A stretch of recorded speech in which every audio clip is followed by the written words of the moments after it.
2022년 대선 직전 특정 후보의 지지율이 급등하는 여론조사가 연이어 발표되며 논란이 시작되었습니다. 한 진영에서는 조작된 여론조사라는 주장이 제기되면서 SNS와 언론을 통해 빠르게 확산되었습니다. 당시 유포된 의혹은 대선 결과에 영향을 미칠 수 있는 중대한 사안으로 부각되었으며 이는 후보 간의 치열한 공방으로 이어졌습니다. 전문가들은 이러한 여론 조작 의혹이 선거의 공정성에 대한 국민의 불신을 키웠다고 분석합니다. 여론 조작 의혹과 관련된 가짜뉴스는 주로 특정 온라인 커뮤니티와 SNS를 통해 유포된 것으로 조사되었습니다. 분석 결과 수백 개의 가계정이 조직적으로 허위 정보를 확산한 정황이 발견되었습니다. 특히 특정 정치 성향을 가진 채널에서 유사한 내용의 게시물이 동시다발적으로 올라오는 패턴이 확인되었습니다.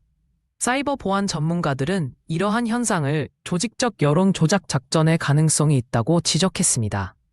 수사 과정에서 한 진영과 연계된 인물들이 여론 조작에 관여했을 가능성이 제기되었습니다.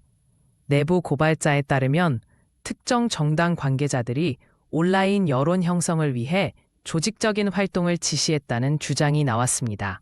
이와 관련해 정치자금의 불법적 사용 의혹도 함께 제기되며 사건은 더욱 복잡해졌습니다.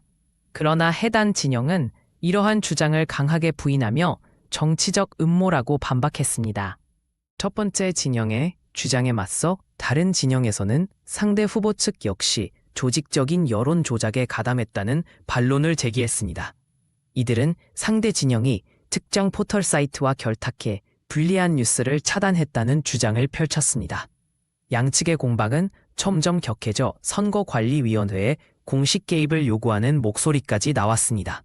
정치학자들은 이 사태를 한국 정치사상 최악의 정보 전쟁으로 평가하기도 했습니다.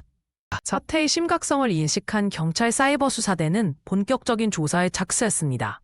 수사팀은 여론조작 의혹과 관련된 1,200여 개의 계정과 5만여 건의 콘텐츠를 분석했습니다.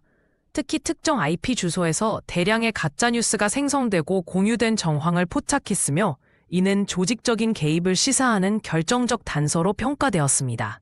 수사 과정에서 드러난 증거들은 향후 선거법 개정 논의에도 영향을 미칠 전망입니다. 수사 과정에서 특정 정치 컨설팅 업체와 연관된 디지털 발자국이 발견되며 사건은 급진전되었습니다. 이 업체는 과거에도 정치적 캠페인을 주도한 전력이 있었습니다.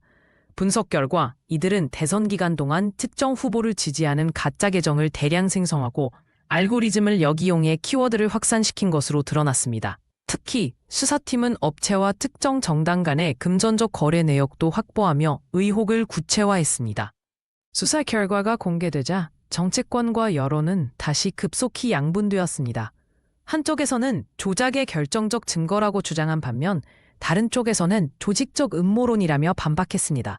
언론과 토론 프로그램에서는 전문가들이 상반된 해석을 내놓으며 논쟁을 벌였습니다.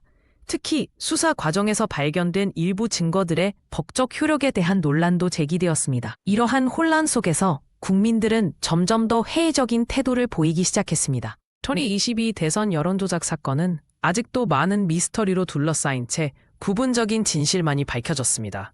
수사는 계속되고 있지만 정치적 이해관계가 얽히면서 진실 규명은 더딘 상태입니다.